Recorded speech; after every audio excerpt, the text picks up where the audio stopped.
Šį vakarą mano viešnia Monika Šalčiūtė. Kada buvo tas lūžis, kada jūs supratote, kad jūs darot kažką tokio? Nelabai. Aš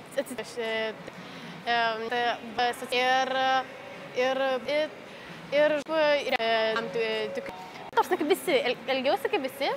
Bet jūs galite atskirti, pavyzdžiui, pajamas nuo pelno? Pajamas nuo pelno. Aišku, galiu. Kuo jie skiriasi?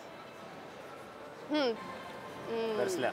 Nu, čia jau priklauso tai, ką tu darai. Tarusme, pajamos ir pelnas. Kaip kada? Tarsi jūs klausėt, aš turiu meni, kad kiekvieną mėnesį yra labai skirtingai. Prašau, kaip? Pelnas yra tada, kada tu, kai pirmą kartą mane parodė per televiziją, tai buvo tais metais vos nebene didžiausi reitingai, būtent su manim laido, ten buvo kažkokia, net nepasakysiu, kažkokia irgi iš pop kultūros. Čia mane truputį pametėt. Nu, nesvarbu. Nesvarbu. Tiesiog reikia suktis mėgininą. Kągi, dėkuoju už pokalbį, Monika. Nėra už ką. Ačiū, tai buvo